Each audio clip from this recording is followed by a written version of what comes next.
High, আজকে আমি ন্যারেশনের exercise নিয়ে কথা বলবো। গত দুইটা ক্লাসে আমি প্যাসেজ ন্যারেশনের রুলস এবং বেসিক ন্যারেশন রুলস সম্পর্কে বলেছিলাম। সো সেগুলোর প্রেক্ষাপটে আজকে আমি ন্যারেশনের এক্সারসাইজ করব। এসএসসি বা এইচএসসিতে বেসিক্যালি ন্যারেশনের প্যাসেজ ন্যারেশনটাই আসে। সো আমি প্যাসেজ ন্যারেশন সলভ করে দেখাবো আজকে। তো শুরু করা যাক। প্রথম এক্সারসাইজ আমি দেখতে পাচ্ছি, Mina said to Rina, when does your test examination commence? It commences on 9 November, said she. Your test examination is knocking at the door and you don't have a lot of time, said Mina. You are right, said Rina, and I am learning my lesson with profound attention. So এখানে আমি দেখতে পাচ্ছি যে পুরোটাই direct স্পিচে দেওয়া আছে, যেটাকে আমার ইনডিরেক্ট করা লাগবে। তো এখন আমি এটাকে কীভাবে ইনডিরেক্ট করব? প্রথম লাইনটা আমরা একটু দেখি। Mina said to Rina, when does your test examination commence? মানে এখানে WH কোয়েশ্চেন দিয়ে আমার ইন্টারোগেটিভ সেন্টেন্সটা শুরু হয়েছে। সো আমি WH কোয়েশ্চেনটা যথাযথ বজায় রাখবো। যেমন আমি এখানে দেখতে পাচ্ছি, Mina asked Rina, when did her test examination commence? আচ্ছা, মিনা রিনাকে আস্ক করেছে যে রিনার টেস্ট এক্সামিনেশন কখন, সেই জন্য আমি হারের পরে আর বসিয়েছি, কারণ এক্সামটা ছিল রিনার। ওয়েন, যেহেতু WH কোয়েশ্চেন দিয়ে আমার কোয়েশ্চেন শুরু, সেহেতু আমি ওয়েনটা জায়গা মতন রাখবো। অ্যান্ড ডাজটাকে আমি যদি পাস্ট টেন্সে করতে যাই তাহলে আমার ডিড বসাতে হবে। When did her test examination commence? Then it commences on 9 November, মানে হচ্ছে এইটার রিপ্লাই দিয়েছে রিনা। সো আমাকে লিখতে হবে Rina replied that it commenced on 9 November, কারণ এটা প্রেজেন্ট টেন্সে আছে। আর আমি যখন এটাকে ইনডিরেক্ট স্পিচ করবো তখন আমার এটাকে পাস্ট টেন্সে নিয়ে যেতে হবে। Rina replied that it commenced on 9 November. Mina said that her test examination was knocking at the door, মানে আচ্ছা আমরা এবার আবার কোয়েশ্চেনে চলে যাই। your test examination is knocking at the door and you don't have a lot of time, said Mina.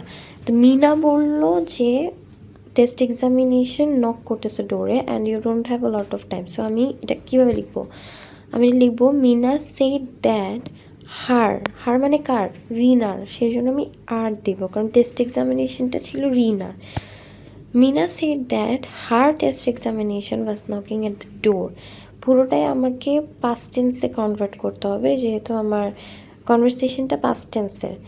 was knocking at the door and sheটাও হবে রিনা, কারণ রিনার exam, বারবার বলতেছি রিনার এক্সাম। সো এক্সাম সম্পর্কিত সব কিছু আমার রিনাকে নিয়ে বলতে হবে। And she didn't have a lot of time, মানে রিনার লট অফ টাইম নেই।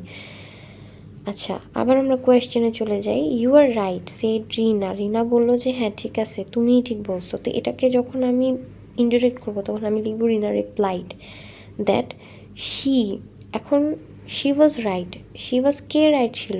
মিনা রাইট ছিল, সেজন্য আমি শি এর জায়গায় শি এর পাশে ব্র্যাকেটে এম লিখে দিয়েছি। And she was learning her lessons, learn করতেছিল রিনা, সেই জন্য আমি ওই শিয়ের জায়গায় এম বসাইছি আর এই শিয়ের জায়গায় বসাইছি আর। She was learning her lesson with profound attention.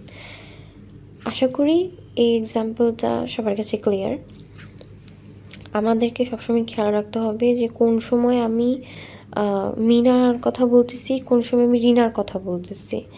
So ওই অনুযায়ী আমাদের জাস্ট নামের ফার্স্ট অক্ষরটা বোঝায় একটা ইন্ডিকেট করে দিতে হবে, তাহলে মানে জিনিসটা বোধগম্য হবে, আর ইন্ডিকেট করাটাই মানে ভালো। আচ্ছা, আমরা পরের এক্সারসাইজে চলে যাই। Whose picture is it? I asked. A little girls of course, said grandmother, can't you tell? Yes, but did you know the girl? Yes, I know her, said granny, but she was a very big girl and I shouldn't tell you about her. আচ্ছা, এটাকে আমরা যখন indirect speech করব তখন আমরা ফার্স্টে লাইনটা একটু দেখি। Whose picture is it? I asked, আমি জিজ্ঞেস করেছিলাম হুজ পিকচার ইজ ইট। তখন আমি লিখবো I asked whose picture it was, মানে আমি ওটাকে প্রেজেন্ট টেন্স থেকে পাস্ট টেন্সে নিয়ে যাব, কারণ কনভারসেশনটা আবারও পাস্ট টেন্সে। সো আমি লিখবো I asked whose picture it was.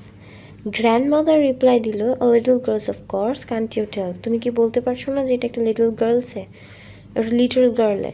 So আমি লিখবো grandmother ensure that it was a little girls. Ensure কেন লিখলাম, কারণ ওখানে অফকোর্স দেওয়া আছে, তো অফকোর্স থাকা মানে সে আমাকে এনশিওর করলো যে হ্যাঁ এটা little গার্লে।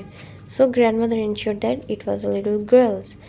She also asked me if I can tell, মানে সে আমাকে আরও জিজ্ঞেস করলো যে আমি এটা বলতে পারতেছি কি না।